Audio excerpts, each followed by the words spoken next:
आज का lecture flow है, पहले हम पढ़ेंगे मैग्नेटिक फ्लक्स, फिर कुछ एक्सपेरिमेंट, फिर Faraday's law of electromagnetic induction और फिर लेंस लॉ। तो स्टार्ट करते हैं। सबसे पहले हमारे पास जो टॉपिक है वो है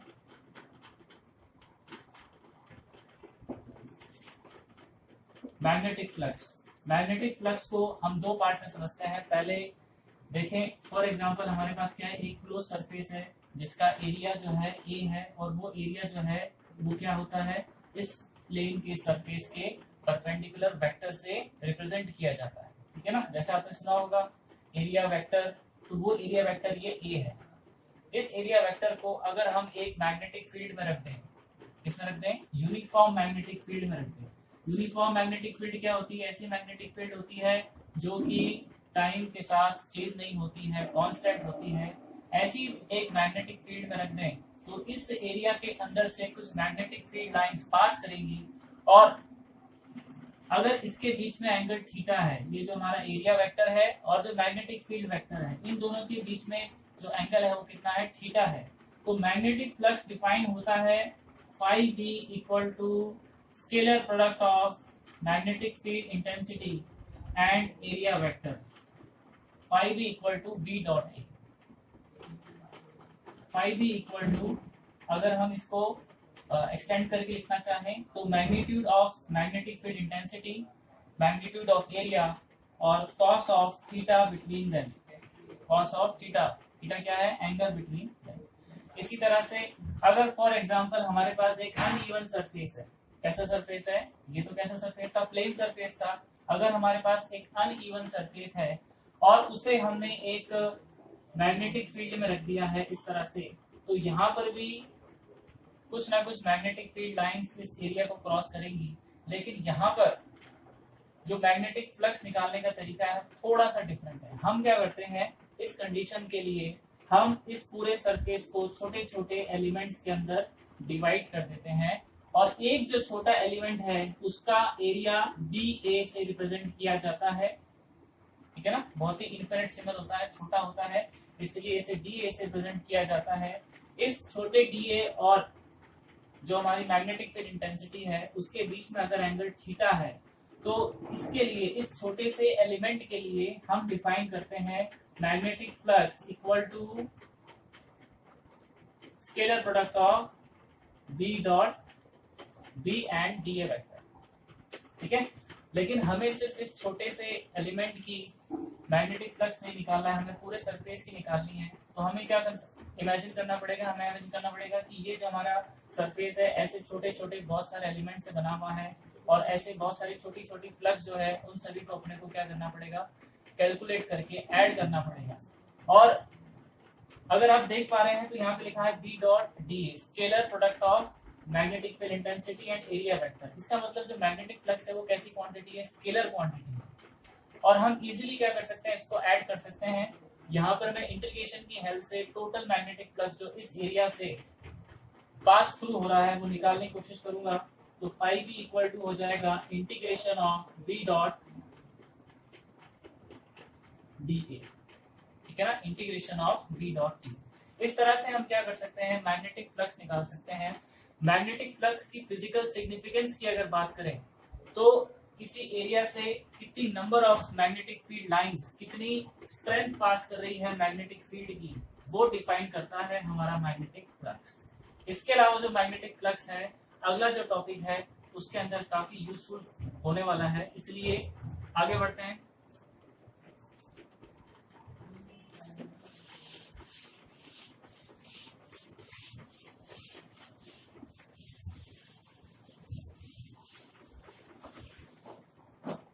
ये जो मैग्नेटिक फ्लक्स है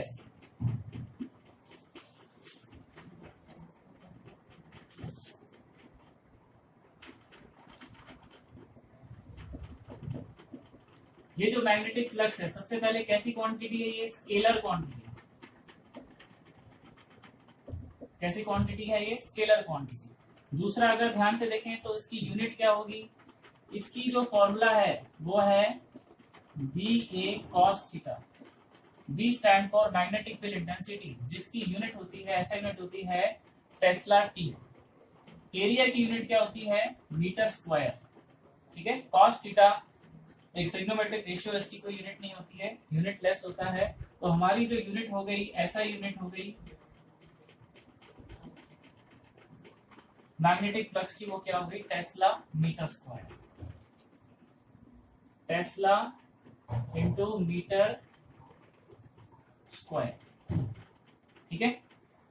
टेस्ला मीटर स्क्वायर के साथ में वेबर नाम के साइंटिस्ट के ऑनर पर हम इसकी एक और यूनिट लिखते हैं, वो है वेबर, वो है वेबर। इसका सिंबल होता है W, इसका सिंबल होता है W। आगे चलते हैं।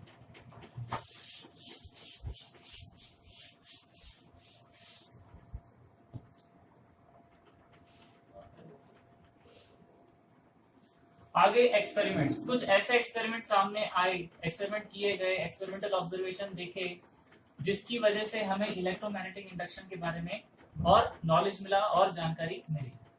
देखते हैं एक्सपेरिमेंट्स।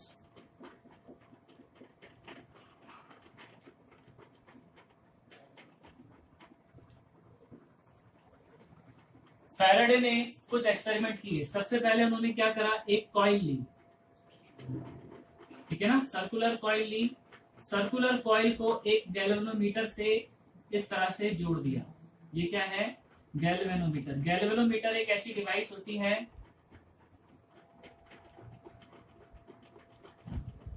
जो कि सर्किट में करंट डिटेक्शन के काम आती है। और ये हमारे पास क्या है, सिंपल कॉइल, ठीक है। इस कॉइल के पास में अगर हम, इसके विसिनिटी में अगर हम मैग्नेट रखते हैं, क्या रखते हैं, एक मैग्नेट, और इनके बीच में कोई भी रिलेटिव मोशन नहीं है, या तो ये दोनों रेस्ट पर हैं या फिर ये सेम वेलोसिटी से मूव कर रहे हैं, एक ही डायरेक्शन है और स्पीड भी क्या है, सेम है, तो इस कॉइल में कोई भी करंट फ्लो नहीं होता है, ठीक है ना। इन जनरल अगर अपन देखें, एक मैग्नेट के पास में कॉइल रख दें तो कॉइल के अंदर करंट फ्लो नहीं होता है। लेकिन जैसे ही इस मैग्नेट को हम कॉइल के तरफ लाते हैं, ठीक है ना, इस मैग्नेट को कॉइल की तरफ लाते हैं टुवर्ड इट्स सेंटर, ठीक है ना। यहाँ पे जो मैंने मैग्नेट बनाई है, ऐसा लग रहा है कि ये कॉइल के राइट साइड में रखी हुई है, लेकिन मैं जो बताना चाह रहा हूँ वो ये बताना चाह रहा हूँ कि ये हमारी जो कॉइल है, इस कॉइल का जो प्लेन है, फॉर एग्जांपल ये हमारे पास कॉइल का प्लेन है, ये जो बोर्ड है व्हाइट बोर्ड, ये कॉइल का प्लेन है, और ये जो मार्कर है ये मैग्नेट है। तो मैं इसके प्लेन के परपेंडिकुलर, इसकी एक्सिस के अलोंग मैग्नेट इसके फेस के तरफ ला रहा हूँ, ठीक है ना। अगर ये मैग्नेट, ये तो स्टेशनरी है, हमारी जो कॉइल है वो क्या है, स्टेशनरी है, लेकिन अगर मैग्नेट को इस तरह से मैं अलोंग इट्स एक्सिस, इसकी प्लेन की तरफ लाता हूँ, तो ये नोट किया गया कि इसके अंदर एंटी क्लॉकवाइज डायरेक्शन में, ठीक है, एंटी क्लॉकवाइज डायरेक्शन में एक इलेक्ट्रिक करंट फ्लो होना चालू हुआ। एंटी क्लॉकवाइज डायरेक्शन में एक इलेक्ट्रिक करंट फ्लो होना चालू हुआ। इसी तरह से अगर सेम कॉइल है हमारे पास,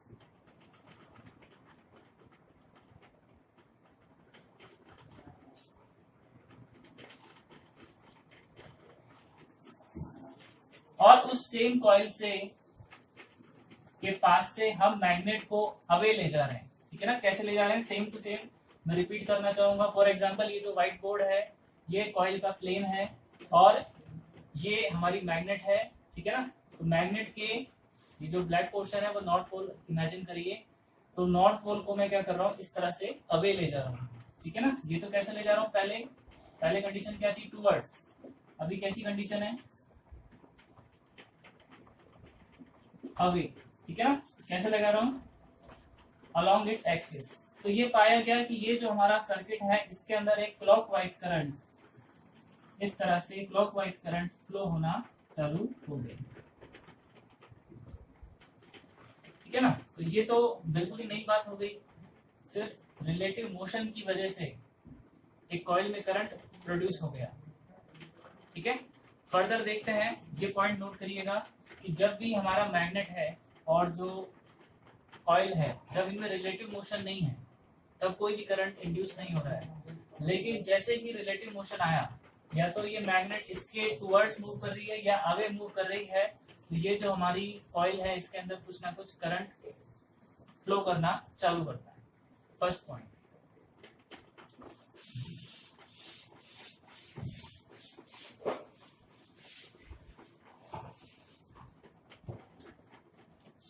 सेकंड एक्सपेरिमेंट देखते हैं। फॉर एग्जांपल हमारे पास अगेन क्या है, एक कॉइल है। इस कॉइल से मैंने क्या कर रखा है, एक गैलोमीटर जोड़ रखा है। ठीक है, गैलोमीटर जोड़ रखा है और मैंने क्या करा, इस कॉइल को एक मैग्नेटिक फील्ड में इस तरह से रख दिया। ये जो मैग्नेटिक फील्ड है मैंने क्रॉस से शो करी है, ये यूनिफॉर्म मैग्नेटिक फील्ड है और into the plane of the paper है। जो क्रॉस का जो साइन होता है ये into the plane of the paper magnetic field की डायरेक्शन को शो करता है। अब अगर ध्यान से देखें, अभी इस कंडीशन में जब ये यहाँ पे रखा हुआ है, मैग्नेटिक फील्ड भी है, तब कोई भी करंट फ्लो नहीं होता है हमारी कॉइल के अंदर। लेकिन जैसे ही इस मैग्नेटिक फील्ड को हम डिक्रीज करते हैं, ठीक है, पहले तो क्या थी, कांस्टेंट थी, लेकिन मैंने किसी मैकेनिज्म से इस मैग्नेटिक फील्ड को क्या करा, कम करा। जब मैग्नेटिक फील्ड को कम करा तो हमने पाया कि इसके अंदर एंटी क्लॉकवाइज डायरेक्शन में फिर से एक करंट फ्लो हुआ। ठीक है ना, मैग्नेटिक फील्ड को चेंज करने पर, मैग्नेटिक फील्ड की वैल्यू को कम करने पर इसमें क्या हुआ, इलेक्ट्रिक करंट फ्लो हुआ। इसी तरह से अगर मैं इसके अपोजिट मैग्नेटिक फील्ड को इंक्रीज करता, इसी सर्किट में मैग्नेटिक फील्ड को क्या करता, इंक्रीज करता, तो मैंने पाया कि जो इलेक्ट्रिक करंट है तब उसकी डायरेक्शन क्या हो गई, चेंज हो गई, अपोजिट हो गई। अब उसकी डायरेक्शन कैसी हो गई, क्लॉकवाइज हो गई। तो इस एक्सपेरिमेंट से अपन ने देखा कि जब हम एक ऐसी कॉइल जो कि मैग्नेटिक फील्ड में रखी हुई है, उसकी मैग्नेटिक, उसमें से पास होने वाली मैग्नेटिक फील्ड को अगर अपन चेंज करते हैं तो उसमें एक ईएमएफ या इंड्यूस करंट होता है।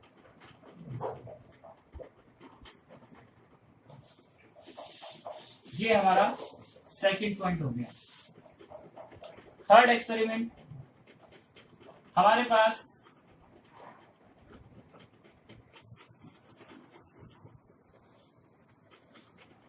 ऐसा सर्किट है, हमारे पास ऐसा सर्किट है जिसके अंदर हमारे पास रेल्स हैं,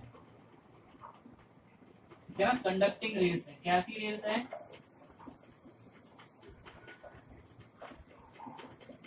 कैसी रेल्स हैं, कंडक्टिंग रेल्स हैं। ये जो ए बी और सी डी, ये कैसी रेल्स है, कंडक्टिंग रेल्स है, कंडक्टर से बनी हुई है। इसके ऊपर हमने क्या रख दिया, एक रॉड रख दी पी क्यू। ठीक है, इसके ऊपर क्या रख दी, एक रॉड रख दी पी क्यू। ये जो रॉड पी क्यू है वो इस रेल के ऊपर स्लाइड कर सकती है। यहाँ से ये जो है कनेक्टिंग वायर्स हैं और यहाँ पे एक गैल्वेनोमीटर मैंने जोड़ दिया है।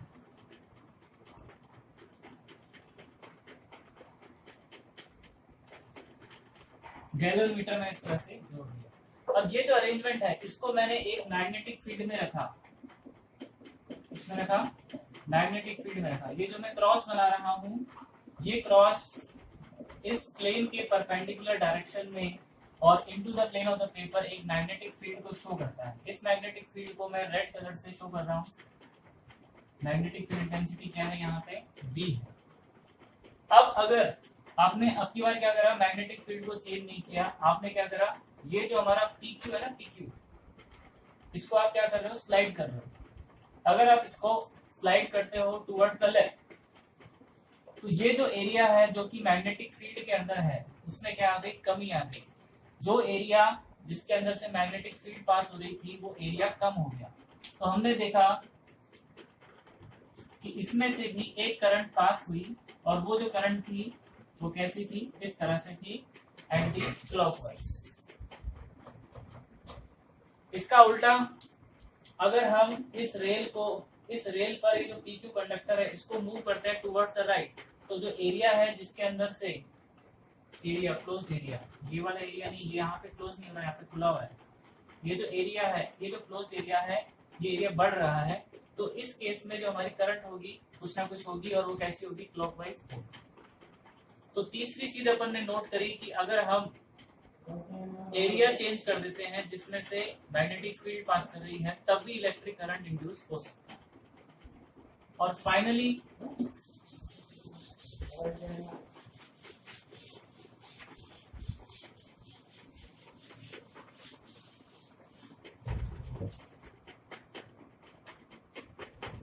हमने क्या किया, हमने दो हमारे पास मैग्नेटिक पोल्स हैं, एक नॉर्थ पोल और एक साउथ पोल। हमें पता है कि जो मैग्नेटिक फील्ड लाइंस होती है नॉर्थ पोल से निकलती हैं, साउथ पोल में जाती हैं, तो हमारे पास एक यूनिफॉर्म मैग्नेटिक फील्ड है।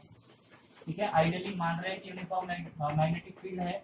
इस मैग्नेटिक फील्ड में हमने एक कॉइल रखी, रेक्टेंगुलर कॉइल है, और इस रेक्टेंगुलर कॉइल को हमने इसकी एक्सिस के अबाउट, ये इसकी एक्सिस है, इसके अबाउट क्या करा, रोटेट करा। ऐसा रोटेट करने पर क्या चेंज हो रहा है, इसे रोटेट करने पर ये जो मैग्नेटिक फील्ड है और जो एरिया वेक्टर है इसका इस कॉइल का, उसके बीच जो एंगल है थीटा, उसमें क्या आ रहा है, चेंज आ रहा है। जो एंगल है थीटा और मैग्नेटिक फील्ड, इसमें जो इन दोनों के बीच में जो एंगल है थीटा, उसमें क्या आ रहा है, रोटेट करने पर चेंज आ रहा है। तब भी हम देखते हैं कि यहाँ पर अगर मैं गैलोमीटर जोड़ देता हूँ तो इसमें करंट इंड्यूस होती है। तो जब इन सारे एक्सपेरिमेंट को उन्होंने क्लब किया, ज्वाइन किया, तो उन्होंने पाया कि ये सारी चीजें जो हमने पहले फिजिकल क्वांटिटी पढ़ी थी, B A cos theta, phi B equal to B A cos theta, ठीक है, phi B equal to B A cos theta, इसी पे डिपेंड करती है। ये जो हम जितने भी एक्सपेरिमेंट किए हैं वो सभी में सबसे पहले अपन ने क्या करा, मैग्नेट को हम कॉइल के पास में लेकर आए थे। तो बेसिकली हम क्या कर रहे थे, मैग्नेट को जब पास में लाते हैं कॉइल के, तो उसके अंदर से जो मैग्नेटिक फील्ड जा रही है, जो स्ट्रेंथ है मैग्नेटिक फील्ड की, वो बढ़ जाती है। मैग्नेट के जो क्लोजर पॉइंट होते हैं वहां पे मैग्नेटिक फील्ड डेंसिटी ज्यादा होती है as compare to far points. तो वहां पर अपन क्या कर रहे थे, मैग्नेटिक फील्ड चेंज कर रहे थे। इसकी वजह से मैग्नेटिक फ्लक्स क्या हुआ, चेंज हुआ, और उसकी वजह से ईएमएफ इंड्यूस हुआ और करंट फ्लो हुआ। सेकंड वाले के अंदर सेकंड एक्सपेरिमेंट किया था, जिसके अंदर हमारे पास एक कॉइल थी और मैग्नेटिक फील्ड को डायरेक्टली अपन किसी मैकेनिज्म से चेंज कर रहे थे। वहां पर भी अपन ने ऐसे ही किया था, मैग्नेटिक फील्ड को अपन ने चेंज किया था, वहां पर भी इंड्यूस ईएमएफ हुआ और इंड्यूस करंट उसके अंदर फ्लो हुआ। तीसरे वाले के अंदर जो हमारे पास स्लाइडिंग रेल थी, स्लाइडिंग रेल में अपन जो एरिया था जिसके अंदर से मैग्नेटिक फ्लक्स पास कर रहा था, उसको चेंज कर रहे थे, जिसके कारण वहां पर भी ईएमएफ इंड्यूस हुआ और इंड्यूस करंट उसके अंदर फ्लो करा। और जो लास्ट वाला एक्सपेरिमेंट था उसके अंदर हमने मैग्नेटिक फील्ड इंटेंसिटी और एरिया वेक्टर के बीच में जो एंगल थीटा था उसको चेंज किया, जिसकी वजह से वहां पर भी यहाँ पर भी क्या हो रहा है, लास्ट में ईएमएफ इंड्यूस हो रहा है। तो सारे एक्सपेरिमेंट का जब निचोड़ निकाला गया तो फैराडे ने कुछ कंक्लूड किया, जिसे अपन कहते हैं Faraday's law of electromagnetic induction. अब हम पढ़ते हैं क्या होता है शॉर्ट के अंदर Faraday's law of electromagnetic induction.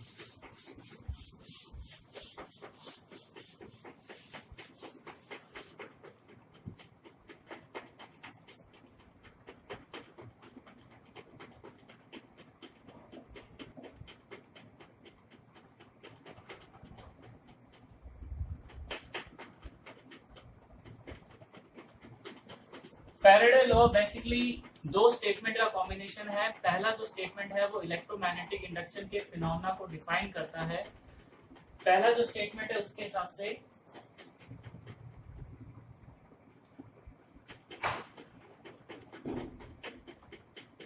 If the magnetic flux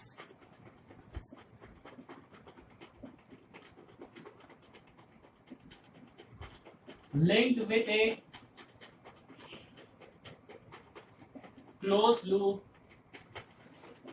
और coil changes, ठीक है ना। क्या स्टेटमेंट है कि अगर हमारे पास एक क्लोज लूप है, मैग्नेटिक फील्ड में रखा हुआ है, उसका कुछ ना कुछ मैग्नेटिक फ्लक्स है, और उस मैग्नेटिक फ्लक्स जो कि उस कॉइल से या लूप से लिंक्ड है उसमें चेंज आता है, changes, then an EMF is induced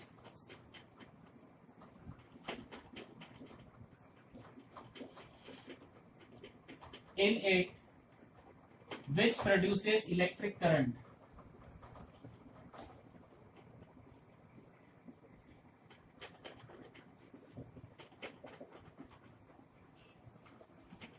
Which produces electric current. इसी फिनोमेना को हम कहते हैं electromagnetic induction. This phenomena is known as electromagnetic induction. ठीक है ना. तो शॉर्ट के अंदर फर्स्ट लॉ जो जितने भी एक्सपेरिमेंट किए गए हैं, फर्स्ट लॉ में बताता है, यह स्टेटमेंट फर्स्ट स्टेटमेंट में बताता है कि अगर हमारे पास कोई भी क्लोज लूप है, उससे लिंक मैग्नेटिक फ्लक्स में चेंज आता है, तो उसमें एक ईएमएफ इंड्यूस होगा जिसकी वजह से उसके अंदर करंट फ्लो हो. अब ठीक है, पहला स्टेटमेंट तो हमने एक्सपेरिमेंटली समझ लिया, लेकिन क्या कोई तरीका ऐसा है जिससे हम ये मैग्नेटिक इलेक्ट्रोमैग्नेटिक इंडक्शन में जो ईएमएफ इंड्यूस होता है या इलेक्ट्रिक करंट इंड्यूस होती है उसको मेजर कर सकते हैं, नाप सकते हैं? तो इसका आंसर मिलता है हमें फैराडेज सेकंड लॉ में या इसके सेकंड स्टेटमेंट में. ये बोला गया है कि द ईएमएफ इंड्यूस या the magnitude of EMF induce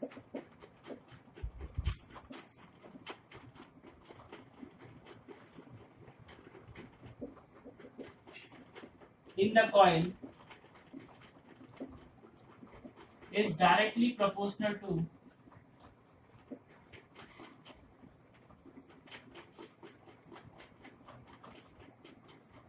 rate of change of magnetic flux. Rate of change of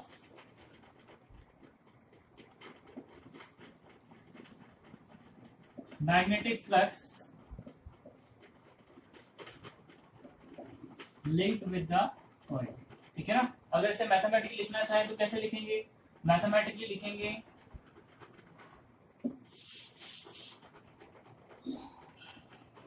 magnitude of EMF induce. यहाँ पे ई क्या है? मैग्नीट्यूड ऑफ ई क्या है? EMF induce EMF is equal to d phi B upon d t. Is equal to d phi B upon d t. D phi B D d t है? Rate of change of magnetic flux. ठीक है. तो ये हमारे पास है Faraday's law of electromagnetic induction. इससे directly अपन क्या कर सकते हैं, कितना ईएमएफ इंड्यूस हुआ वो निकाल सकते हैं. अब आगे चलते हैं. अगर हमें करंट फाइंड करना है, क्या फाइंड करना है? इंड्यूस करंट फाइंड करना है. ये तो क्या निकाला अपन ने? Induced EMF. अगर इंड्यूस्ड करंट फाइंड करना है तो हमें पता है इंड्यूस्ड करंट बराबर क्या होता है? ई अपॉन आर, जहां पे आर क्या होता है? Resistance of coil. इसकी वैल्यू अगर पुट कर देंगे तो 1 upon R into d phi B by D T.